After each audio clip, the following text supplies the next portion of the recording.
Hey guys, sorry it's been a while since I last did the video, and I know I promised to do a update around about April and it never came around. Um, Unfortunately I've had a lot of personal stuff I've had to deal with, which got in the way, and it sapped my mojo. So I've just had a bit of a break from the modelling for a bit. But you'll be pleased to know that I am actually back on it again, and I'm back in the fray. If you'll excuse me, I'll just go and have a quick drink. My throat's a little bit hoarse.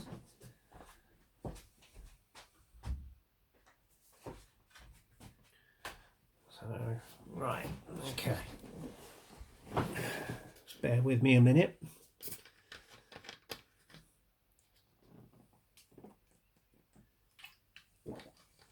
That's better. So yeah, I'm sorry about that, guys. I've just had a lot of personal stuff to deal with, and I've not been coping well with this lockdown, to be honest with you. And it sapped my mojo quite a bit. So much so I had to take a break from the hobby for a bit and clear my head. I know most people would say that this is the sort of hobby that would help you through it, but unfortunately what I was facing was basically not good. Things have slightly resolved themselves, I'm glad to say. So I actually managed to get some modelling done last night for the first time in about 2 and a bit weeks. And I'm back in the fray now. So yeah, anyway, I hope all you guys are coping as much as anything and are keeping well and safe. And things here in the UK are starting to turn the corner. And the restrictions we've had in place for the last 2 months are starting to ease, but it's on the proviso that certain idiots don't start being silly again, otherwise we'll be back in the lockdown situation again.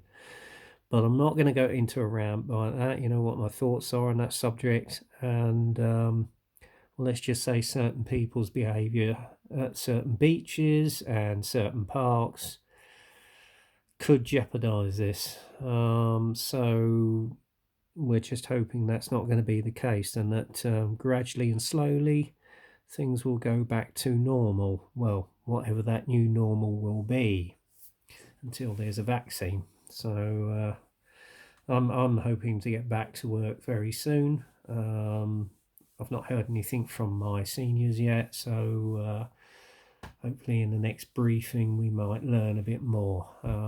But things are looking promising at this stage, but I'm not gonna jump the gun because things could almost certainly change again. So we shall see. But as I say, I haven't had a very good time personally. Somebody that was supposed to be my dearest turned out not to be. So we have now parted ways. That had an effect on me. I'm getting over it now, so that's done, dusted, and in the past. Let's just say some people still have a habit of surprising you when you least expect it, but there you go.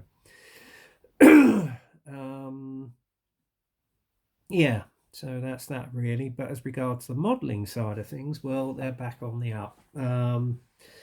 Now, I know this Pairs of Two has been going on since last December, and I'm a bit of a slow builder, but I do believe whatever takes the time, you end up with the best results. So I just want to show you what progress I've got on her now. So I'm just going to pop this over, and you can see for yourselves. So there we are. Basically, as you can see, I've actually got a lot more work done since you last saw the actual subject. Let's just move that light a bit. There we go, that's a bit better. I've basically started the weathering process on it. As you can see along here, it's all sort of chipped, because obviously with these vehicles, once they were out in the desert, the sand had an effect on the paint that was there, and it just used to chip it all away, etc. So the vast majority underneath is quite heavily chipped, as it were, and also on the top of the vehicle. And as you can see, the stowages are all done. The actual vehicle's been matte coated, which is what I was doing yesterday. And it's really coming up a treat, to be honest with you. I mean, the only thing I've got to do on it next is basically do the odd bit of rust here and there. Already on the pencil marks on it, where you've got some of the edges where the metal's worn away. Excuse me. And yeah, it's looking really good. I mean, basically what I did, clear coated it, put the decals on, which adhered very well. Did the detail painting on it with various Tamiya paints. Used the gunmetal on the actual barrels here, and then it was a process of chipping it up. Now, what I did actually use for the chipping, I had this set earlier because this is take 2 because I fluffed on something, so this is why I'm doing it again. Yeah, here we go. It's basically this set here, which is Vallejo's Model Air set of DAC vehicles, and I used the Schwarz-Grau, which is the dark grey, for the chipping on this, which does look quite convincing. And that took me the best part for around about 2 or 3 nights. Because as I said, in the desert, I mean, these things were sprayed, shipped out, sprayed over with dark yellow, desert yellow, well, dark yellow, and in the process of being used out in the desert, with the crew walking all over them, they used to get chipped, and obviously more essentially along the sides of the actual hull here, where the running gear is, more so because obviously with the effect of the sand and everything, it would wear the paint away. So actually, if it's slanting at an angle, unfortunately, because of the stand, so the weight of the actual frame. But as you can see here, right on the back, I've chipped it quite heavily on the actual upper surfaces because obviously you had the crew walking all over it, etc. And it's come up really well. I mean, what I also used was some of the actual Tamiya enamel panel line wash, just to enhance some of the details on this as well. It's more essentially around the petrol tanks here, engine decks, and around the grills, etc., and where some of the actual rivets are, and more essentially on the front here, where you've got the driver's vision port and the gunner's vision port. So there you go.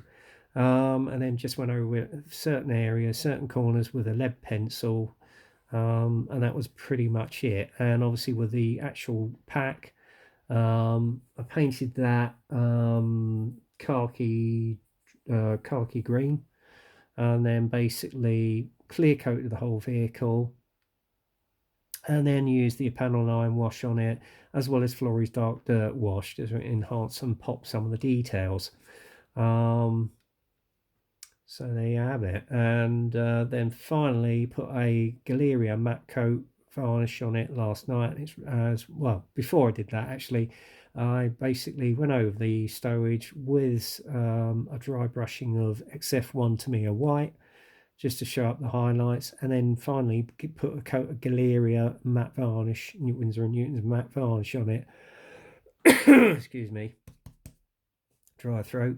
And then that was it, basically, job done. So as I say, the next bit I've got to do on her is basically do the rust on it, add a little bit of a sand wash just to put in the crevices, etc.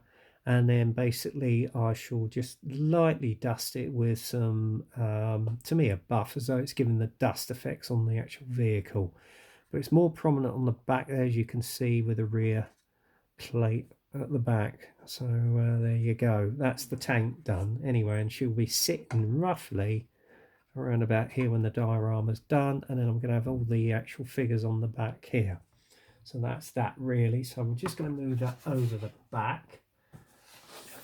Sorry, I have a dry throat now I'm doing this video.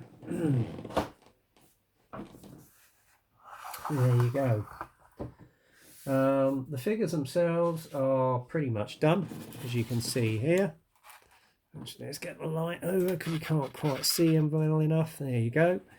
As I say, the figures are pretty much done. The final process I did on that, well, again, I added another layer of flesh wash on there from the war paint stuff, and put a dark dirt wash on there, Flory's dark dirt wash, just to pop up some of the details on the uniforms, etc. And obviously some of the facial features of the figures. Sorry, he's facing the wrong way. That's the actual commander. And then basically with the edge of the helmets, I used the pencil again because obviously I used to get dented and God knows what as well out in the desert. And again, I did all the chipping on the actual helmets as well with the same Schwarzgrau from the Model Air set. And then finally, basically lightly dry brushed it with Tamiya XF1 white, just to pop up some of the details. And once the matte Galeria varnish went down, it just looks a treat on them. So they've come up pretty well, actually. I'm really pleased with them. And then the next process, I'll just slightly dust these with some of the actual Tamiya weathering dusting products, and so it looks as though they've cooked the dirt up on their shoes, etc. And that's pretty much that done. So, and then also I've done the running gear as well. So these are all done through the same process again. Use basically dark dirt wash, and then chipped them up with a Schwarzgrau, and then finally used the Tamiya panel wash in that as well, just to make the detail pop, and then put the a matte coat, Galeria matte coat on it as well, and they look really good, as you can see. So that's as far as that's got. And then obviously again I'll just give them a light dusting of the buff, so it looks as though the actual dust has got on the actual running gear, as it were. And that's that really. So we're pretty much 3/4 of the way of getting this project finished really. I mean, the only thing that I've got to do next, and it's my first experience of actually assembling these, is I've got some frill tracks to go with them. Reason being is because basically it will actually accentuate, because they're metal, it'll accentuate the actual natural sag on the tracks as well. So it'll be a case of getting them assembled, and then basically paint them up and then weather them with some pigments, as it were, just to make it look as though it's got dust and everything in it. And then I'll add them to the tank along with the running gear, and then place everything on the stand, and then it's very much job done. So there you go. And when I get to the stage, I will do a final reveal vid of that. Anyway, my other projects, not much progress on that, unfortunately, because of what's been going on, is my entry to Ian Poulton's National Pride group build, and that's the Italeri Westland Wessex. I think last time you saw it, I'd only actually put in the interior framework. If you look on the internal bit here, along where this sort of red sprue is, that's basically to accentuate all the internal cabling inside the interior of the actual crew hold, as it were. And I've done very much the same on the opposite side of the fuselage as well. And then it also filled in all the actual sink marks, as it were. But it won't matter with the top part, because basically I'm going to actually get a ceiling put in. I've actually assembled it, cut it to size and shape, put a central bit down it because all the internal cabling went through that as well. And then I'll cover that with some foil, just to represent the internal soundproofing on it. So that will fit sort of roughly above there, as it were. Okay. The other part I actually managed to do as well was the interior of the crew hold, which you can actually see here. And I basically blanked off the back of the actual crew holders there, and added Airwaves etched brass seatbelt straps as well, just to give it added detail, as it were. So and I must admit, I'm not kidding you, that was extremely tedious. I'm not kidding you. Um, Quite repetitive actually, so I was glad when I actually got it finished and it didn't half hurt your eyes, especially under the magnifying glass. So that's pretty much that done there. And then finally I basically got the cockpit done as well, as you can see here. Again, you've got the etched brass sides for the actual seat from the Airwave set, seat straps, and then obviously you've got the control yokes either side that go there, and also the rudder pedals. Now, unfortunately, one of them has pinged off and gone somewhere, and the carpet monster's probably eaten it up, and there's not a lot I can do about that, so that will just have to be as it is, to be honest with you. And also at the bottom here, if you remember, I had a part at the bottom of the floor missing. Well, basically what I've done with that is I've cut out some sprue again from some plastic card, two size and shape, and then basically fitted it in there where the missing gap was for the actual cockpit floor, as it were.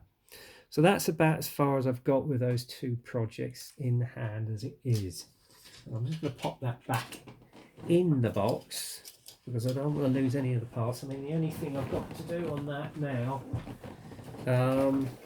with the Airwave set, if I can dig it out, so bear with me. I think I'll put it around here somewhere. I'll leave it back in the box. Hang on, bear with me. In my rush to get this done, I haven't prepared anything again. I did put the Airwave set down somewhere. Where I put it, I can't remember. That's around here somewhere. I know it is. Because I was going to actually show you where the control column was, but for some reason, now I'm filming this, I can't find it. But oh, here we go. Here we go. Now, as you can see here, this is the Airwave set that I actually got in to super detail it, and you can see you've got the front panel there. Now, under the actual control panel, you need to cut out a bit of black plastic card, paint it black, put this against it, obviously once this is painted, to give it the added detail of control dials. So that is in hand. That's the next thing I've got to do. And then obviously I'll add all this. And right, you've got the option, if you're doing a navalised version, you can actually fold the tail in on itself, and then you've got the internal workings right here as well. So this is an impressive looking set, and once it's actually painted and put in, it'll look fantastic. It really will. So basically that's that really. That's what as far as I've got as regards my projects. Addition wise to my stash, well, I shall run through that whilst I'm just putting these back safely. So the back here. Okay, that's that, and I shall pop that off of there because I don't want it to get broken, and pop it over the back here. Right. And it's sitting on another diorama that's been a shelf queen for about 2 years now. That's my V1 dio. Oh dear, I still haven't got it finished. But yeah, it's another one I'm sort of itching to get done, to be honest with you, because she's just been sitting in a state where she's just had the plaster on her and that's it. It's just been sitting there collecting dust. So there you go. Right, that's that done. Right, sorry about the dog barking in the background, but there you go. That's the perils of living in a local neighbourhood. Right, as regards acquisitions, well, majority of them are Airfix this month, and they stem from March and April, to be honest with you, with one added addition, well, 3. First off, I actually got this old Airfix Buccaneer S Mark 1 in 1/72, and I'm not kidding you, I was quite surprised at how well kept the decals were in this, to be honest with you. And the only thing I'm going to need to do is get an internal cockpit set for it, just to sort of boost it up a bit, because it's a little bit basic. I mean, I think this was first issued when the Buccaneer first entered service, so that's going back to about 1963, 2, 3, I think, or when it was still in prototype form, almost known as the NA39. But as you know, I've got the retooled S2. I saw this for £7 from a local seller in Reading, and I couldn't resist it really. So I got that in along with some decals, which I'm going to actually put it in. I've got to dig them out as well, so bear with me again. Where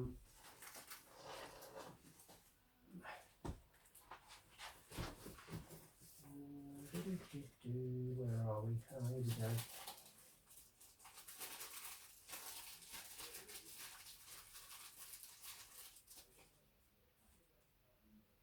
Here we are. I've got it.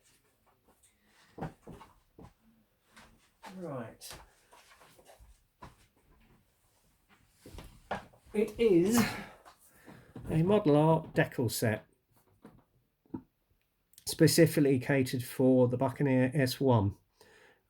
You've got the option of a version at 700Z NAS at Lossiemouth in 1962 with a traditional light dark aircraft, dark sea grey and white, with the pale grey-green radome. Or you've got another one based on HMS Eagle in 64 with just the ordinary dark sea grey, extra dark sea grey with white underneath. Or the version which I'm going to do it in is of an aircraft from 809, around about 63, 64 at Lossiemouth in anti-flash white. I just love this colour scheme. It just shows the aesthetic lines of the Buccaneer itself. So that's the version I'll probably more than likely will build it into. So there you go. Next up, here's a couple of kits which actually I broke my teeth into armour on. But they weren't in 135th, they were in 176, and a part of the old vintage range which has been reissued. First off is one I've been after ages, and I saw one in a charity shop, went back to get it, and it's gone. And it was out of production for years. It's only just recently been reintroduced, and it is the old Scammell tank transporter. Now I've got some clear plastic cards, so I can probably do the window panes on this, but not only that, to go with it, as illustrated here, I've got the Churchill Mark 7 as well, so that will probably come as a basis of a little vignette, as it were, possibly around this sort of scene as depicted on the front of the box art for the Scammell tank transporter. So that's those two. And Airfix seem to be reissuing a lot of their old vintage kit range. Two more being an exception, because next year is the 80th anniversary of the Battle of the Denmark Strait, and as we all know, that was on the maiden voyage of the Bismarck, and she sunk the almighty Hood. And I have actually seen footage of the actual explosion, and I was quite visibly shocked when I saw it. But in all essence, in memory of them, it'll be the 80th anniversary of the battle next year. So I basically got the Hood, which is a reissue. It's one of the vintage classics range. And I was quite pleasantly surprised at the size of this, even in 1/600th. White Ensign do actually do an aftermarket detail set with this, where you've got bits for the conning tower, etc., the guardrails, ladders, doors, and everything. So I am going to get that in, obviously when times are back to normal. And not only did I get the Hood, but I've also got the Bismarck as well. She is an almighty ship, and roughly speaking, lengthwise they're virtually the same, but widthwise the Bismarck is slightly wider, because at the time she was the world's biggest ocean-going battleship. That was until the Yamato came along.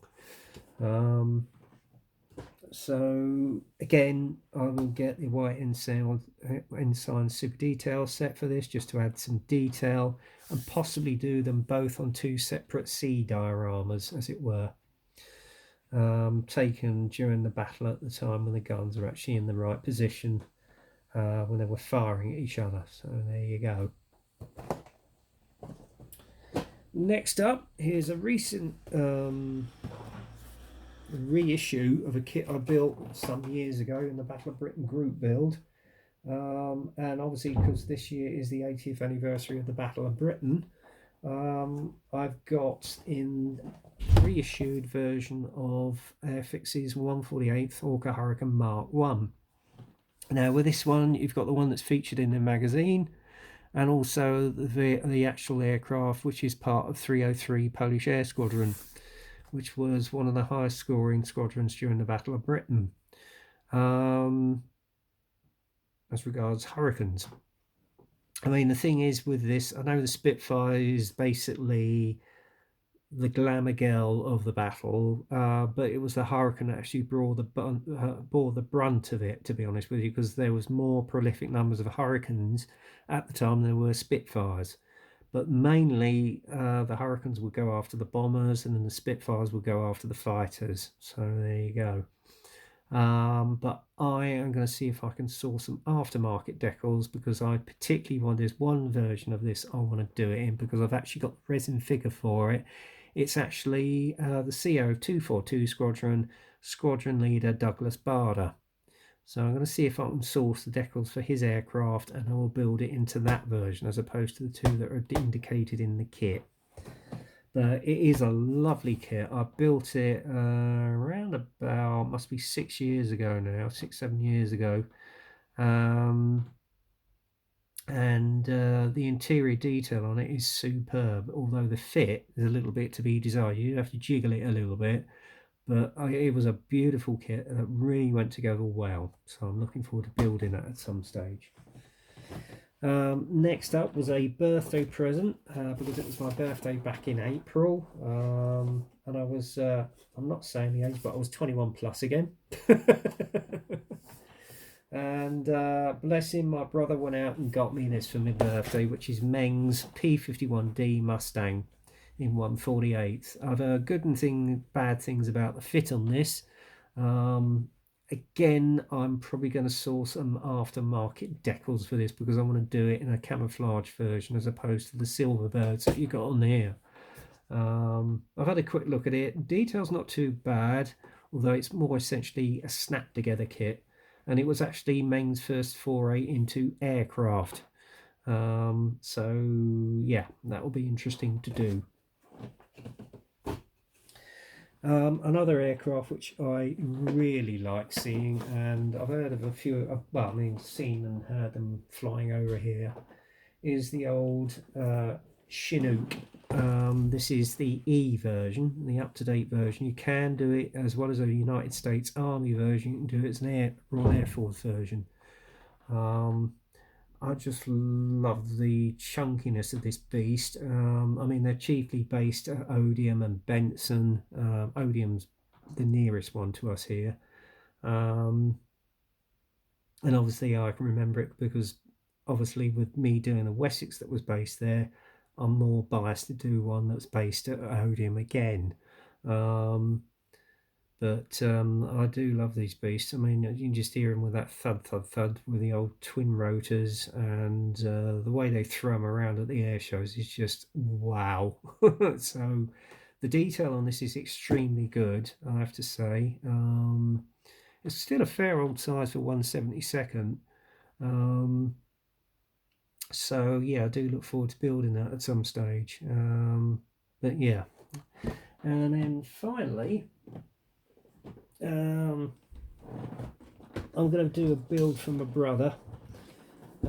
It's of an aircraft he recently flew on when he went to Dubai to visit his, well, he went there with his partner Debbie, because her daughter lives out and works out in Dubai. And they spent around about 2 weeks out there. And it is Revell's 1144th Airbus A380, Emirates Airbus A380, and he actually did fly on an Emirates aircraft, although it wasn't this one. So I'm going to see if I can source some aftermarket Emirates decals for it as a standard bird. I do have metallic details etched brass set on its way to me to enhance the kit as well. So yeah, I should look forward to building that. I really will. And I'll tell you what, it's bigger than a jumbo, even in that scale. It's quite an almighty beast in 1/144th. But sadly, I'm afraid it was a good thing, but it came at the wrong time, as was quoted by a fellow YouTube model of mine, because he actually works for Airbus, and like me, he's on furlough at the moment. But he said it was the right thing at the wrong time, because a lot of the airlines now, obviously with the COVID situation, has basically brought forward a lot of the airlines to retire their aircraft already. I know Air France have retired their whole fleet of these, and a fair few of them sadly being scrapped. It is an almighty beast. I mean, I saw the prototype at Farnborough, and yeah, she is a big old girl, I tell you. Judging by from what my brother said, the flight on it was extremely smooth. It really was. It's a great shame and a respect, because I mean it is an awesome looking aircraft, and it's sad that it's had a premature end, to be honest with you. Although I have heard rumours that the ones that are left may well be converted into cargo carrying aircraft, so it may recoup its revenue through that. We shall see. So basically, guys, that's basically my Stu's back at the bench for, let's say, March, April, and May. I don't know if I'll be doing one for June, because by June I could well be back at work. So it could be a case I might do another one, not until July. We shall see. But there you go. Anyway, anything more of interest to you, I will certainly do a video. Other than that, stay safe, be sensible. Let's beat this. Let's beat this awful, awful disease, which has affected every area of our lives at the moment. I don't know what the new normal is going to be, but we're just going to have to live with it. But God willing, things will be fairly back to normal soon. So anyway, there you go. Anyway, that's it for now, guys. So until the next time, as I say, stay safe, keep well, get kit crazy, and I will speak to you soon. Cheers.